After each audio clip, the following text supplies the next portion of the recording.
الكارثه ديال الفرملي اللي كيقتل المرضى في المانيا. في واحد المستشفى قتل 10 ديال المرضى ودار 27 محاوله قتل. المانيا كانت عرفات مؤخرا بزاف ديال حالات القتل المتسلسل في المستشفيات، وكذلك حتى بعض الاطباء اللي كانوا كيمشيو يزوروا المرضى في البيوت ديالهم. هاد الفرملي بالضبط راه تحكم عليه مؤخرا بالسجن المؤبد. هاد الفرملي في العمر ديالو 44 سنه، وارتكب هاد الجرائم ما بين ديسمبر 2023 وشهر 5 2024. حسب الاعتراف ديالو انه اللي دفعو يرتكب هذه الجريمه هو انه باش ينقص عليه الخدمه ديال الليل، انه ما بقاش قادر وما بقاش كيخدم بواحد الحماس. فالحل اللي لقاه هو انه يبقى محافظ على العمل ديالو، ولكن انه يبدا يقتل في المرضى باش يخفف عليه العمل. فحسب المدعي العام في المانيا كيقول بانه تم اجراء بزاف ديال عمليات استخراج الجثث، لربما يلقاو ضحايا وحدين اخرين ويكون سبب الوفاه ديالهم هذا الممرض. وهنا يقدروا يعاودوا الحكم. تخيلوا معايا محكوم بالسجن المؤبد، ولكن الا لقاو حالات اخرين غادي يقدر يتعاود الحكم من جديد. بحال هذه القضيه الاجراميه ماشي اول مره كتوقع في المانيا. فمن قبل كان واحد الطبيب متهم بقتل 15 مريض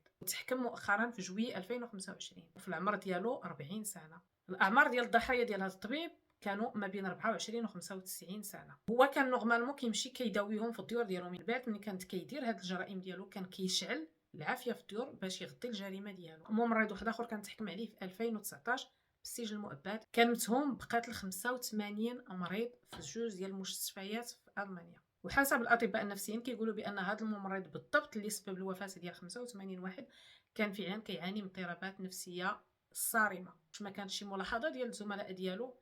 شنو الراي ديالكم في التعليق؟